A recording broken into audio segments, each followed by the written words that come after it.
Welcome, everybody. Thank you so much for dealing with my patience as I continue to enter this virtual world that we live in.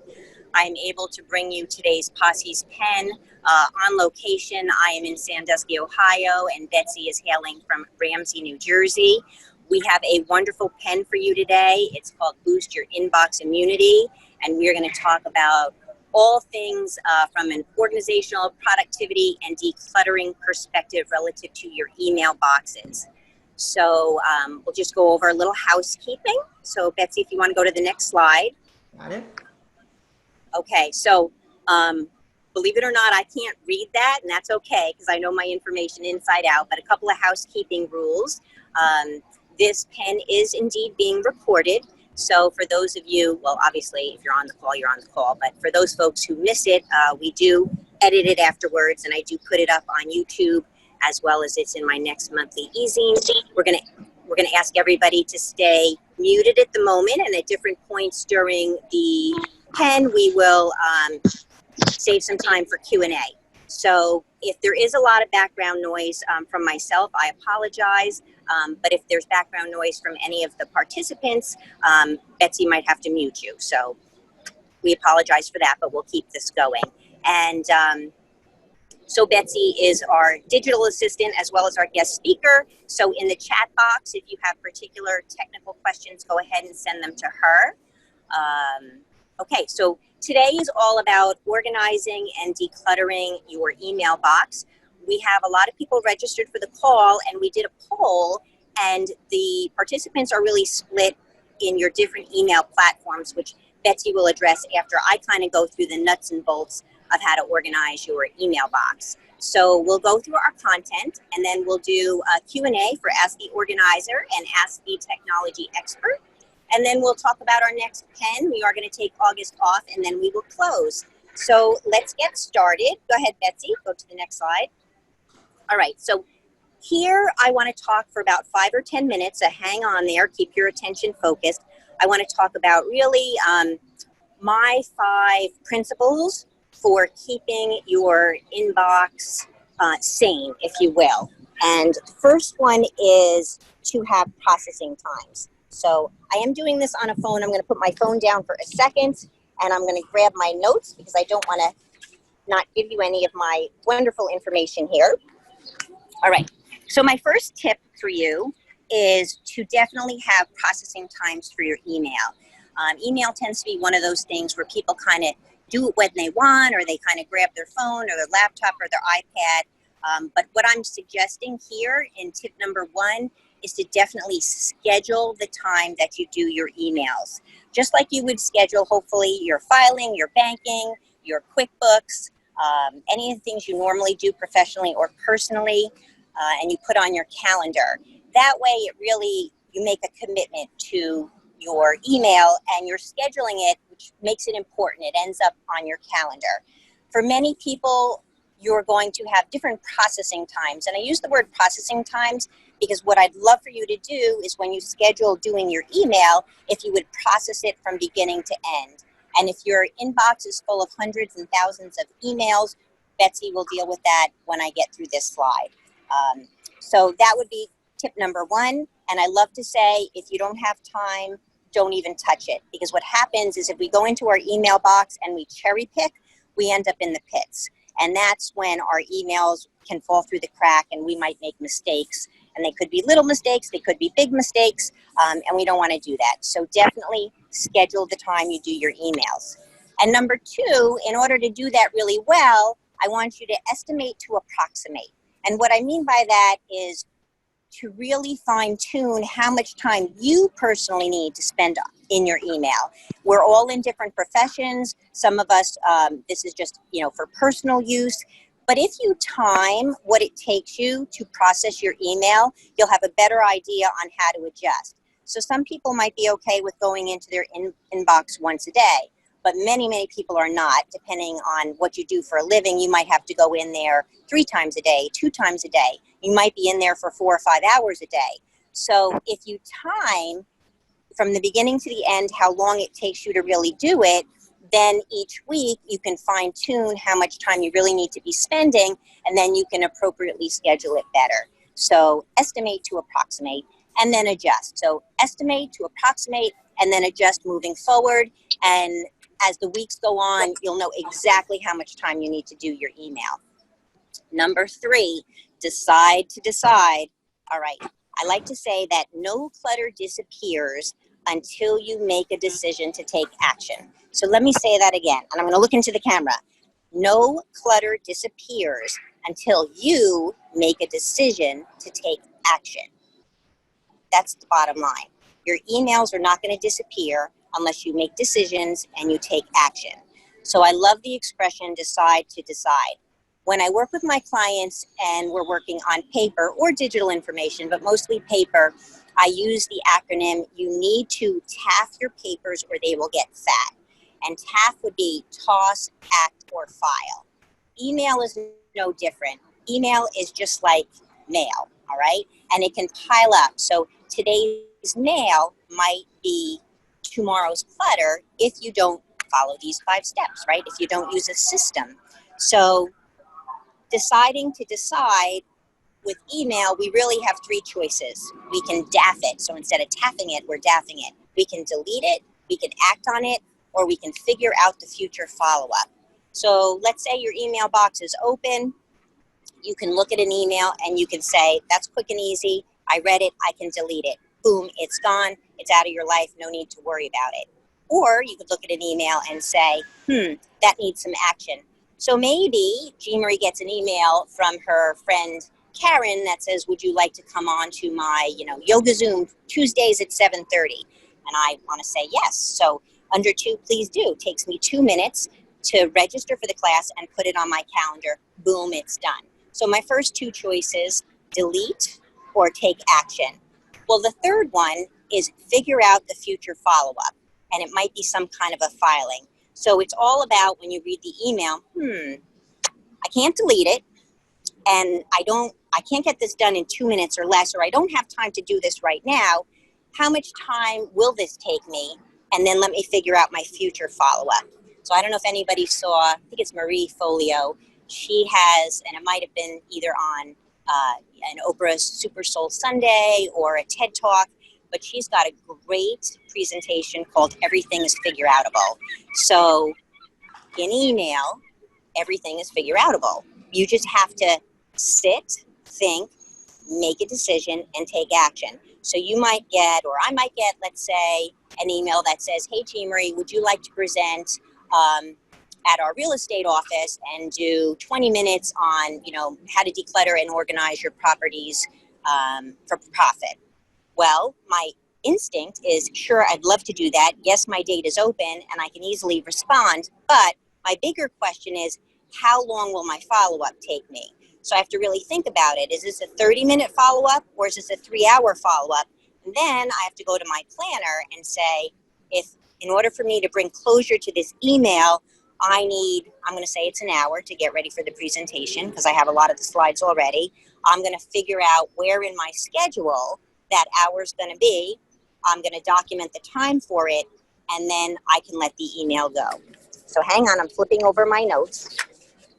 So we're continuing on with my email examples of DAFing, which is delete, act, or figure out the future follow-up.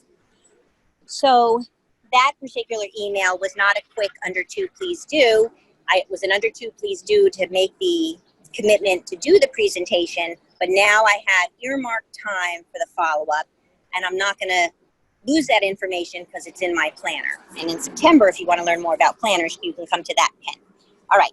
So maybe the next email is a newsletter from an association I love. So again, my 3 choices are I can delete it, I can act on it right away, or I can figure it out for future follow-up. So maybe I really want to read the e-zine, in which case I'm not going to delete it. Maybe it's a really long e-zine and I don't have time to read it right now, so I'm not going to act on it right now. So I need to figure out, well, what's my future follow-up going to be? So maybe I set up a folder, a label, different email platforms use different things, called casual reading. And then maybe I slide that e-zine into my casual reading folder, and at another point in my calendar, and I do this, I, at the end of the week, have something called the wrap up, and I go through my casual reading folder. Maybe my next email is from my assistant, Deborah, and she says, Jean Marie, I need your next couple of social media posts for your next pen. So I say to myself, okay, can't delete it. I need to do it. Do I want to act on it right now? If I want to act on it right now, great, and I process it. Or I figure out where in my calendar do I want to schedule the time to follow up on my social media posts. So I decide I'm going to do that next Tuesday at 10 o'clock in the morning. It goes on my calendar. And then I slide that email into a folder I call Deborah Davis, because she's my assistant and we communicate with her all the time. So I just gave you a whole bunch of examples on how to process your emails. And when you look at each one, you make a decision, because that's how we get rid of clutter, whether it's clutter on your dining room table or clutter in your email box. And we either get rid of it, we act on it, or we figure out the future follow-up. Okay, so that's a couple of ideas for you in terms of decision making, but you're going to decide how you want to use your mailbox. If you want to use it more as like a desktop or as a filing cabinet, and you can really use it as a combination of both. So that was decide to decide. Number 4 is urge to purge tools. We are all, especially during the pandemic, I don't know about your email box, but mine has quadrupled. So I love to say, what are your urge to purge tools? So my urge to purge tools are the delete button, delaying something. In my Gmail platform, I can schedule something. So let's say I get an email from NAPO and they want me to renew my membership, but right now they're saying we don't have to renew for 4 months. So I might snooze it. Different email platforms call it different things. I might reschedule it so that I'm seeing that email 4 months from now. It's going to come back around, because I don't want to deal with it right now, and I don't want them to have my money right now. So I'm going to delay that. I could delegate something. I could unsubscribe. I could block something. And then in a few minutes, Betsy's going to talk about the whole batch and purge. But urge to purge tools are very important. Have them handy, know how to use them. And if you can immediately get something off your plate, get it off your plate. Tip number 5 is the wrap up. So the wrap up is a time that you plan in your calendar, either at the end of the day or the end of the week or whatever's comfortable for you, when you go back to that email box and make sure you covered everything you wanted to cover so that nothing falls through the cracks, so that you don't miss a lead, you don't miss an appointment, you don't miss a meeting, et cetera, et cetera. It's sort of the, I don't know about you all, but back in the day when I used to work in a regular office, and we went to work in a regular office, at 5 o'clock, you would tidy up your desk, maybe prepare yourself for tomorrow, and you would turn off that light and you would walk out of that office, and then you weren't back in that office or even thinking about anything until 9 o'clock the next morning. And now we live in this wonderful 24/7 virtual world where people can not only connect with you all the time, but our brains are probably working all the time because we're intermingling our personal and professional lives. Look at me. I'm in an amusement park doing a webinar, okay? So life is very, very different now. But the wrap up, and I really encourage you to put this on your calendar relative to anything you're doing professionally or personally, but specifically with email on a daily basis or at least a weekly basis, so that you make sure that you connected and got back to everybody that you wanted to get back to. So those were my 5 tools of the trade for managing your email box for productivity purposes. But if at the moment you can't process all your emails because they're absolutely overwhelming, this is when I turn it over to Betsy Coyne of PC Mac Technologies, who knows exactly, because you all registered, what you're using, and she is going to take it from here. So I'm not, Betsy, do we want to open it up to Q&A real quick before you go, or should we keep going? You tell me. I don't know what's in the chat box. There's nothing in the chat box right now, Okay. Jean Marie. So let's go a little bit further. Yep. Unless if someone knows the raise hand option in Zoom, you're welcome to raise your hand, especially if you see that button on your Zoom screen, you're welcome to do that, and I'll see that happen. But it doesn't look like there's any questions at this time, Okay. so let's go a little bit further. I do have control over muting you, Jean Marie, in case it gets a little bit windy there or whatever. Just raise your hand if you want to talk. Okay, you got it. Thank you. Well, hi, everybody, and thank you, Jean Marie, for inviting me as your guest speaker. I am Betsy Coyne. I'm the owner of PC Mac Technology in northern New Jersey, for those of you joining us from all over the country. I specialize in teaching people how to use technology, and Jean Marie and I have known each other for many years. We have paired up here to she's the content side of how to declutter and organize, and I am the technical side. So what does that mean for you when you are needing to declutter and take back the ownership of that email inbox, which has gotten out of control? I've got some tools here. The first one being searching. Make sure that you know, and I'm going to go on a little more detail in each of these, but just as an overview, make sure you know how to search your email inbox. It's an easy way when you're trying to go through the pile that's there. Jean Marie was giving us a lot of great tips about what happens when the emails come in and how to make a decision. But what happens when you're here today, maybe because there's a lot of emails there, and how do you find the ones that maybe you want to purge? That's usually when I work with people, that's one of their first questions. So how to search by, you can search by who sent it, you can search by the date that it came in. So sometimes people say, I just want to get rid of all emails older than, and they give me a date, and then we search for that together. I want to find everything under a certain subject, or even content. And we'll talk about the criteria that goes into that. The second tool is how to select those emails. The way email works, an application, is that you have to select what you either want to save for later use or what you want to delete to purge. So make sure, which I'm going to go through, how to select individual emails, multiple emails, batches, pages worth.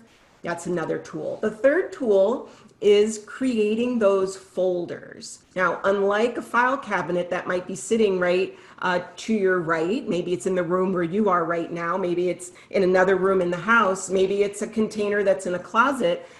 Folders are also very useful in digital form. And your email application has the ability for you to create folders. So that's probably number 3, would probably be my biggest or most important tool today, aside from the last one, which you'll see coming. Creating folders, if you have them there already, then when those emails come in, like Jean Marie was saying, if you want to act right away, fine. But if you need to do some sort of follow-up, don't leave it in your inbox. That's when the inbox gets overloaded and you forget about it. Move it into a folder that's already there, and you'll find the frustration is a little bit lighter. We'll talk about that. Once you've learned how to select your emails, then we're going to I'll go over an overview of, how do I delete in batches? How do I delete in bulk? Every email application is different. So I would just ask for your patience today. This is really a great overview of, okay, how do I rein this all in?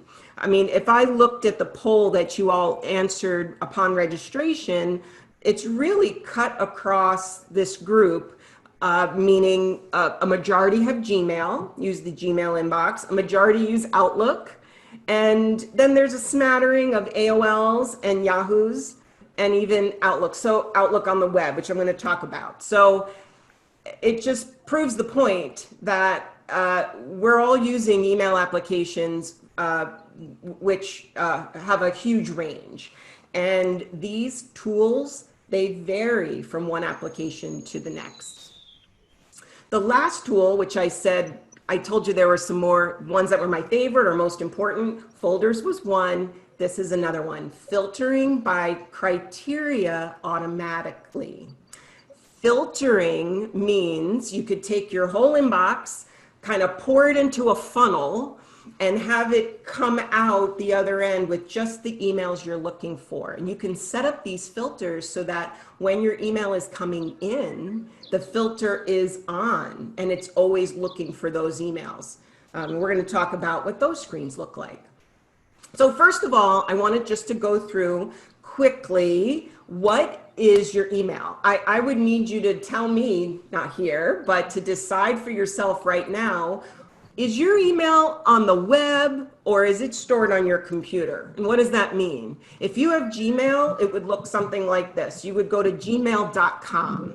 And the reason I highlight this for people is because sometimes I'll sit with someone either, virtually now. I used to sit with people in person, and they would say, well, I just double click that icon on the screen, Betsy. That's all I do. And my email comes up. So you really maybe don't know where your email is coming from. So if it's on the web, you would be going to a .com, like yahoo.com. That's email that is on the web, and you're using the inbox that's on the web. AOL.com, another inbox. Now look, as I'm going through these screens, look at all the inboxes. They're so similar. They have a left sidebar. Down the left sidebar is where you can navigate. And then on the right side are where all the emails are. All the same. It's like getting in somebody else's car, just the buttons are in different spots. We all know how to drive. You just might not know my car because the buttons are in different places. Maybe you have a Hotmail email address that you've had for many years, or MSN. It's still working, but now it's been renamed to Outlook. Now, this is the biggie, everybody. Outlook, when you have Outlook email, do you go to outlook.com and then log in? Or are you using what we call the Outlook application that is installed on your computer? That's what this screenshot is showing you. What's the difference? Outlook, the application, comes with Microsoft Office. So when you use Word and you use PowerPoint, maybe use Excel, those are all Microsoft Office applications, and Outlook is one of them. Well, Outlook can be set up to fetch your mail. So I could be sitting with all of you today, and you all have different email addresses, but it's very possible that I could set it up that you all could use the Outlook application. All it takes is to install the email account, and then the program fetches it in. So I wanted to make sure I pointed that out. Some of you may work on a Mac computer, and Macs have something called Apple Mail. And it's a little postage stamp that it's an icon at the bottom. Windows computers have the same thing. It's called Windows Mail. So these are all programs that come with the computer, and you can install your email account in there. Just wanted to point that out. Are you on the web, or is your email on the local computer? In any event, you still have an email inbox. And here's an example just of the Gmail inbox.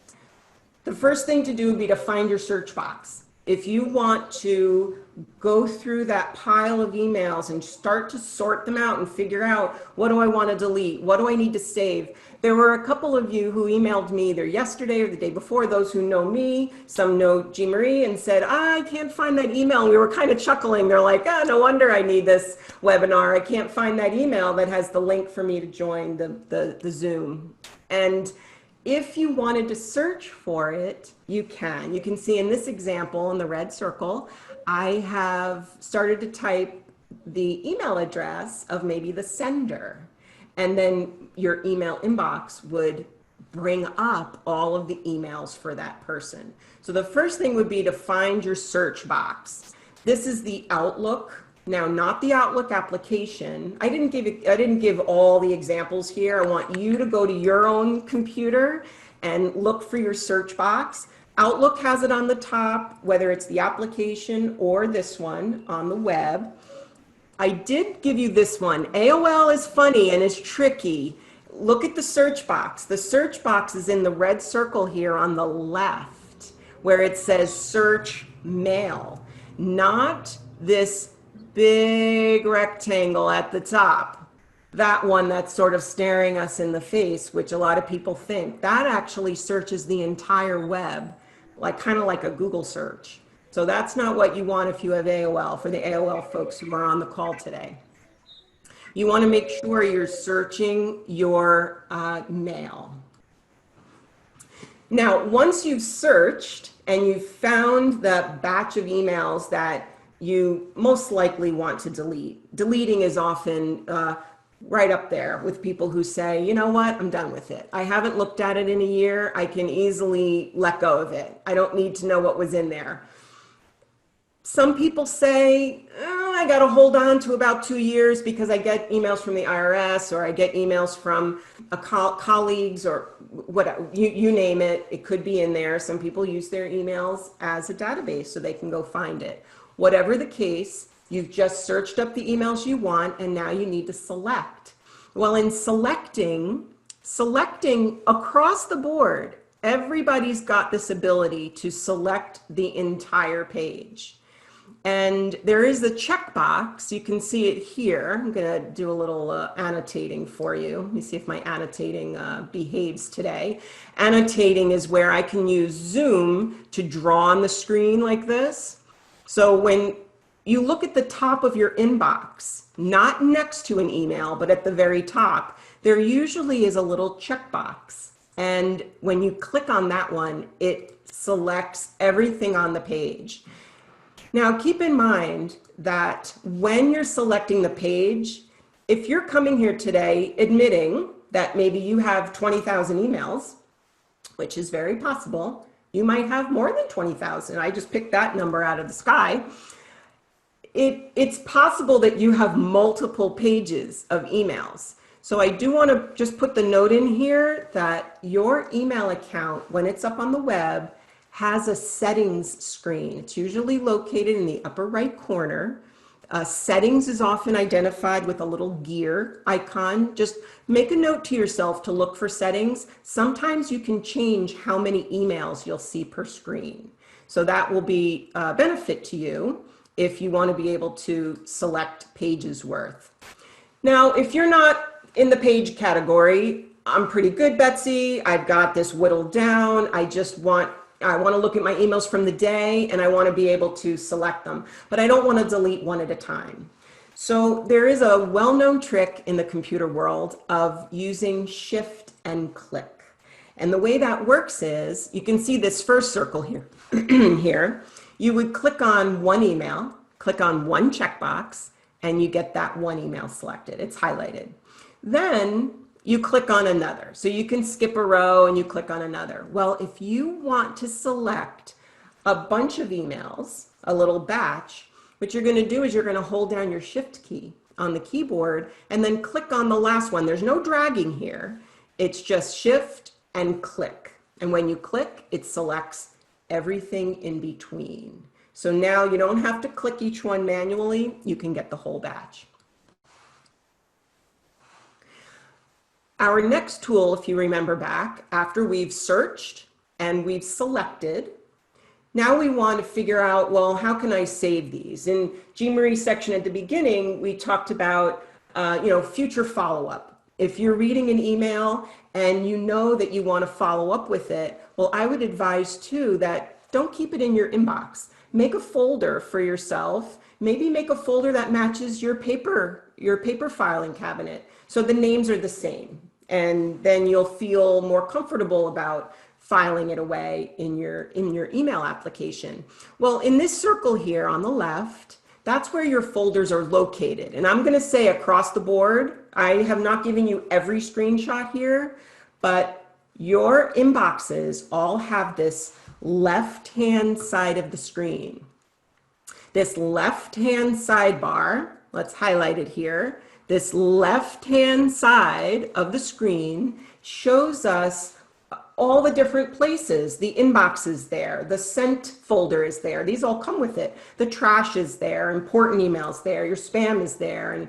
And yes, my numbers are high. I always tell people, I get left off the hook because I use my email for training purposes. So I do leave a lot of emails in there. But look at the ones that are in the circle. Those are folders that I've created for myself. And I do have some numbers in front, and I just wanted to point that out too. The folders that have numbers in front of them are there for alphanumeric sorting. In many cases, your email application will alphabetize the folders. Every application is different. Some of them put them in the order that you create them. Other applications put them in alphabetical order. Gmail in particular does put them in alphabetical order, alphanumeric.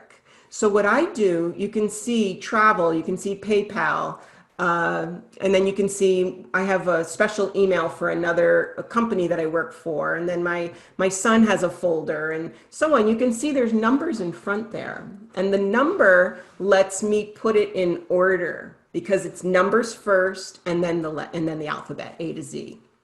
That's a little trick. Literally, it's in the name. If I put the number there, then it puts it in the order that I want. How do you create folders? Creating folders is different for everybody. You're going to look in your menu. I would also advise those who are using the Outlook application, depending on how your email account is set up, you might have to go up to the web and log in. Like, so if you're using your Gmail account, but you're using Outlook to read it, that Outlook application, you might have to go up to Gmail just to get the folders created, and then they'll show up in Outlook for you. But you can see here, I've just grabbed a little spot in Gmail. It's at the bottom of that left sidebar. It says create new label. Yes, Gmail calls it labels. It looks at it as labeling the email rather than storing it in a folder. It's just a different terminology, but it is the same thing. Emails are then shown with the label next to it. You can see the word categories right above my red circle there, and that little sort of chevron shape that's indicated for each label that you create. Now, in some cases, filing away can be done automatically for you, and that's called an archive. The Outlook application in particular does have the ability to archive your emails in a certain date range. And I have to put it out there, I'm not as much of a fan about automatically moving things around. I'd rather have you in control of what you want to search and what you want to move. Of course, once you can get it into control, then maybe that's when you start that process of doing it manually. Maybe an auto archive is needed in the beginning just to get a whole bunch out of there. Many of the web applications have archive. You might find this on your phone when you swipe an email. It might say that it's putting it in archive. Archiving is not getting rid of it. Archiving is saving it. It's just taking it out of the inbox and putting it in another folder. So here's our urge to purge, right? You've selected, maybe searched for the emails you want, and now it's time to delete them. And so it really comes to finding that delete button. I would advise you, if you could do this right as it's coming in for the day, wouldn't that be the best? If you could just see that email, decide whether you need it or not, and delete it. You might want to start that as of today. Start that practice as of today. Even though you might have this project of going through emails that are in your inbox, why not start today and practice this new technique of what Jean Marie said in the beginning. Look at the email, analyze it, and delete it then if you don't need it anymore, or act on it right away and then delete it. Jean Marie, you want to add something there? There you go. Love that. Okay, start today. So many people, I'm sure, on this call are completely overwhelmed. And I know many people on these calls, nothing to be embarrassed about. Many people have thousands and thousands of emails. And for certain professions, that's quite normal. So the idea to start today, and I'm going to attach that to something Betsy said a little earlier, which was you can select the number of emails that you see on your screen. So a little game that I play with myself as an organizer is I limit my screen to 50 emails. And my goal for the day and the week is to make sure I am in control of not going over 50 emails. And the goal, again, is to process them at the times I say I'm going to do them. So if you just take away today the idea of starting small and starting today, and taking those 5 tips that I spoke about. And then you can always deal with the batch and purge. That would be fantastic.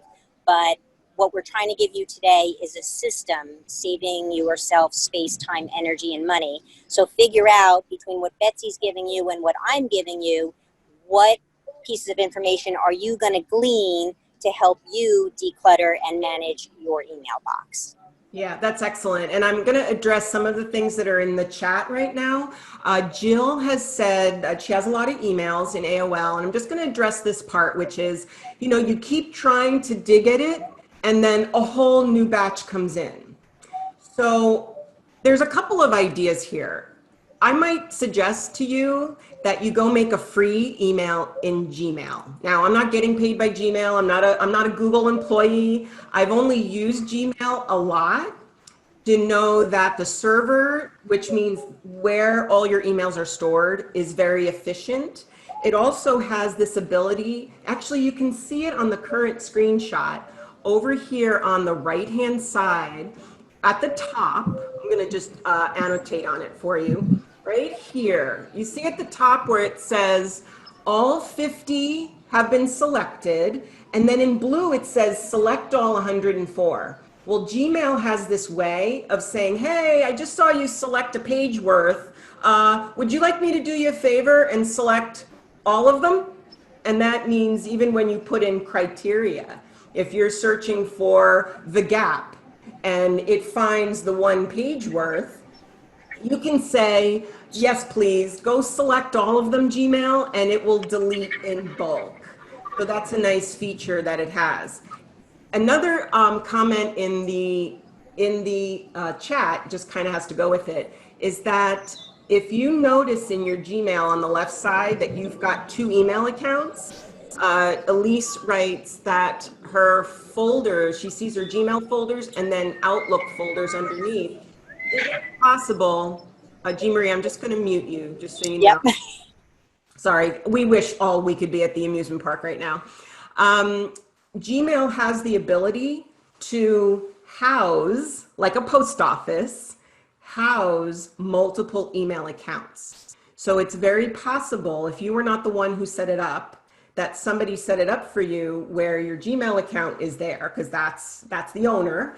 And then your Outlook might be in there, and then another account. I have 4 email addresses, and they're all in my Gmail house or building, like a post office. Okay, let's see, I see Louisa has asked how to get rid of archived email. Archive is an option on that left-hand sidebar. In any case, you can look on the left-hand side.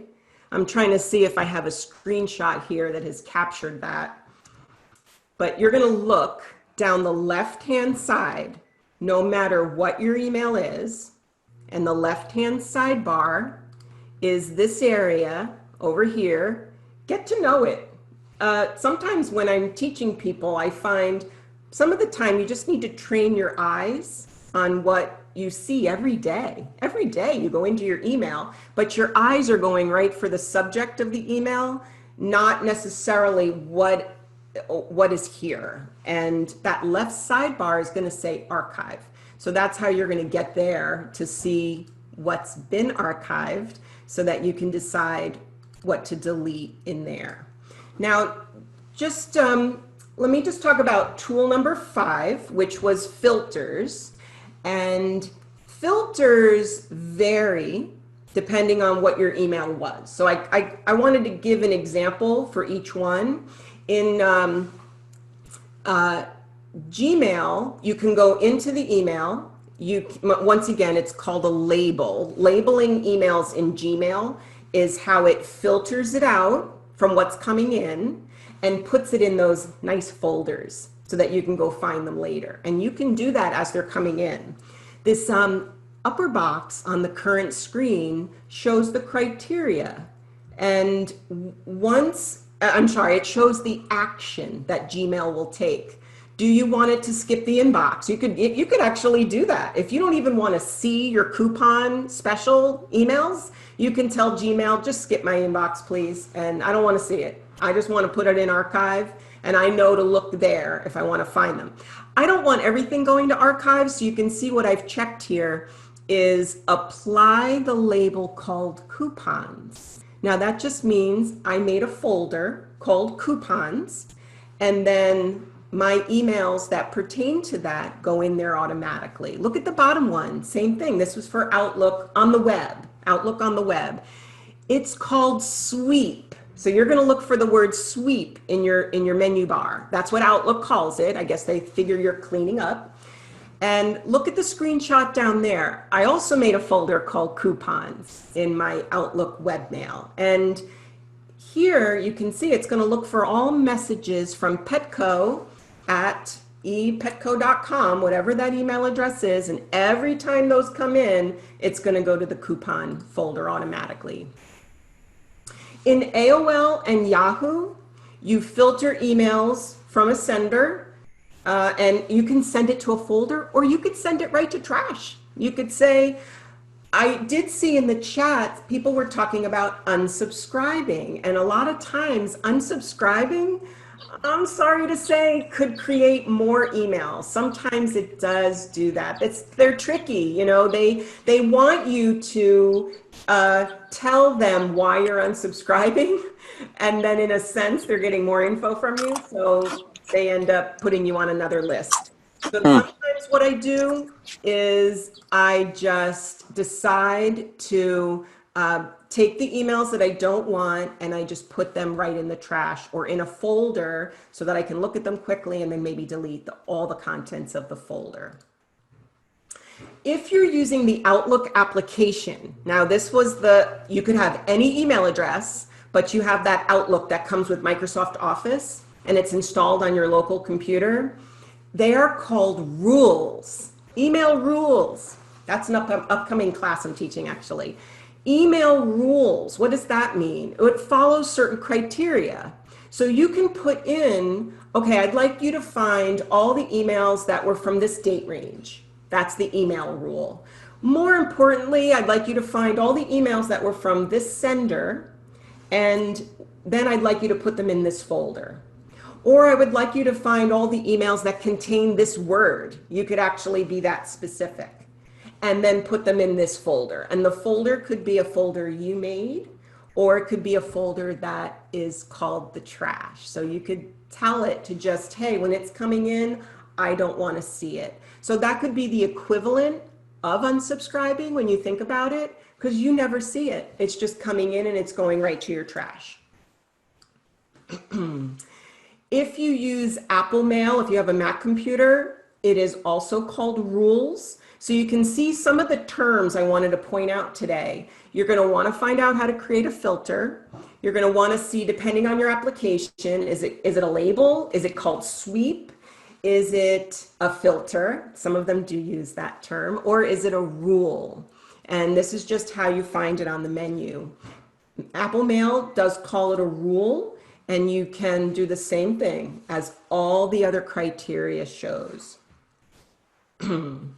So that finishes my 5 tools. It does give us room for question. I did want to give you my contact information in case you want to find out where I am. I do offer upcoming technology training live, online, virtually. And mark it down. I do have a class next week on the 24th called Email Rules. And it's all about using criteria to filter your overloaded inbox. So if you feel like you want a little bit more hands-on, that might be a place that you want to show up and work on it a bit. There is this really neat QR code at the bottom of your screen. If you hold up your phone camera, you don't have to take a picture of it. Just hold up your phone camera to the screen right now. There's that little QR code at the bottom. That'll take you right to my website. So Jean Marie, I'm going to unmute you, and then anybody else who has a question, you can go ahead and use the raise hand button in your Zoom control bar. I don't think we have any other questions in the chat. So oops, sorry. So do we want to come out of the PowerPoint? Mm-hmm, sure. Okay. All right. Wow. Thank you so much, Betsy. I'm sure you all got a lot of technology and hopefully productivity training tips and tools out of this POSSE's pen.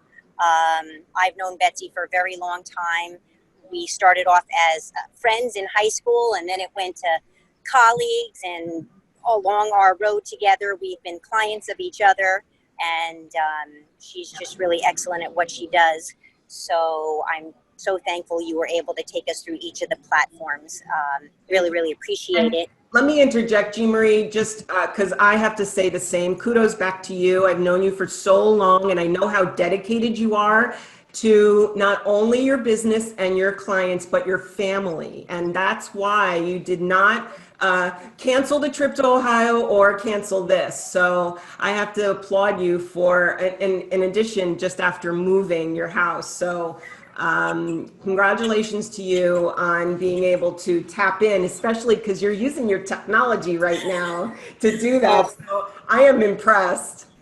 So, for those of you who may not know me too well, I normally I give a much more professional appearance on my POSSE's pen, but I had an opportunity to give my son a lifelong dream of riding some of the biggest roller coasters in America, and it happened to fall this week during my pen. So I'm here in a mask-free area of the park. I'm not missing anything. I don't do roller coasters. I'm the official pack mule. So I'm really glad you all joined me, but please pardon my appearance, but I didn't want to cancel. That being said, relative to the next POSSE's pen, I am going to take August off, but in September, our next pen is going to be on digital or paper calendars and planners. So for those of you who want to learn more about digital, paper, whether you have a foot in both worlds, it's really the whys and hows of using a planner and a calendar. I am going to change the time a little bit. Instead of going from 11 to 12, it's going to go from 11 to 11:30 because I am officially back to work. So as of July 20th, I am back to working physically with my organizing students, whether in residential organizing or workplace productivity. So don't come in August, come back on September 16th at 11 o'clock, and what'll happen is tomorrow my virtual assistant Deborah will take down the information off my website. She'll put up the new information, and there will of course be a registration link for that, as well as on my social media in the future. So that's it for the commercials. We'll open it up to any more Q&A. I'm not sure how much time we have, so please feel free to ask. Yep, we have, I'm gonna, let's see. Sorry about the helicopter. Yep, that's okay. I can ask you to unmute if you would like to. Go ahead and unmute. This is a very casual sort of meeting space. And if you think that your environment is a little noisy, you can mute yourself back. But if you'd like to ask a question, I'm monitoring the chat just to see. I do give private classes. Louisa asked that.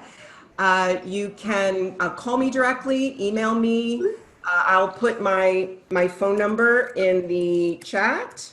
You can call, text, email. Jean Marie, I was chuckling before because, back in the day when we would leave the house and there was no voicemail and there was no email and we just left. We called somebody and it was busy. Oh, they're not available, and you hang up. I was chuckling. I'm like, wow, back in the day. Back in the day, Yeah. Betsy and I used to have, through the adult community schools, we ran a whole series of classes called Organize and Computerize. And I think about the times that we would, take all of our materials over to, the Ramsey Adult School, the Ridgewood Community School, and we would do these classes live. And here we are, I'm not sure how many years later, on Zoom. I'm calling in from another state. Betsy's calling in from New Jersey, and we're able to have you all on the call, although I do miss seeing everybody in person. Also, in the chat box, if there's other topics you would like to see, please feel free to send them there. I do read the chat email at the end, or chat list, or whatever you call it. But I just want to kind of summarize, and today was really all about figuring out your system. So email is very similar to regular mail. And just like regular mail can pile up and you might leave it in your mailbox because you don't want to take it in, or you've got 2 feet on the kitchen island or 3 feet in your office now, it's all about setting time to make decisions so you can process it. So, take what you want from this and really think about, I know in regular mail, you can say to yourself, where will I put this if I want to find it again? But now we're in this big digital world. And if you think about where will I put this, whether that's, the delete box, leaving it on your screen, or putting in a folder, I want you to really think, how will I find it?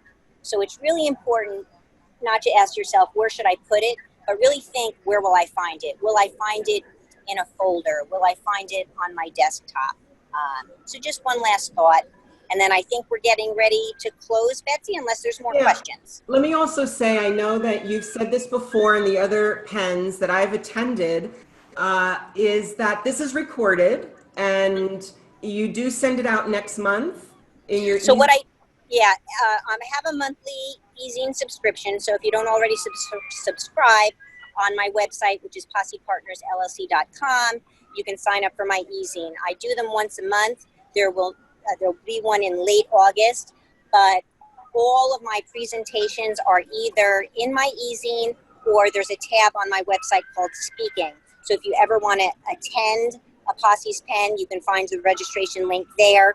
But my blogs are on my website, and I now have a YouTube channel. So shortly after this is recorded, it'll be edited and it'll go up there. Okay, that's great, because I know there were a bunch of people who registered for the purpose of knowing that they wanted the content and thought maybe they could get a recording. And especially for those of you who are here with us, there's a lot of information to digest. So when you re-watch the recording, especially the tools of, okay, what is it that I have to go look for? Of course, without the recording, if you know from today, if you end this webinar and go take the next hour, take an hour tonight and look at your email inbox and try some of the searching, the selecting and filtering, and make a folder and decide, you know what, I'm going to do this. I'm going to have one folder and it's going to be called Casual Reading. And that's going to collect just the newsletters that come in. I'm going to take care of that. Just take one little baby step at a time, and before you know it, you'll have this under control. Yes, and schedule it. Make an appointment to do your email on your calendar, please. In your planner, yes. And if you don't know which planner, come in September. Register for the. Yeah, come in September. We'll figure out planners. Great. Are there any other questions? I don't see anything else. A lot of people just saying thank you, Jean Marie, in the chat, just so you know. And okay, yeah, the Posse, I'm going to put your website, Posse Partners LLC.com. So it's PossePartnersLLC.com, and I'm located at PCMacTechnology.com. So there you go. And for everybody on Zoom, you can also save the chat. You can go to the chat box, and at the bottom, you will see 3 dots. And if you click there, there's a button that says Save Chat. I also teach Zoom on the side when I'm not teaching email and phones and computers. I have the Zoom features as well. I teach classes on those for those who have to lead their own. But that's a nice feature because it gives you the chat, everything that was said, if you don't want to quickly jot it down right now. You'll have Great. Great. Well, super. Well, thank you, everybody, for attending our POSSE's Pen. Thank you to my colleague and dear friend Betsy Coyne for joining us. I hope you enjoyed it. If you did, please feel free to share this information with others, and I'll see you all in September. Okay, bye. Have fun. Thank you. All right. Take care, everybody. Take care. Bye-bye. Bye.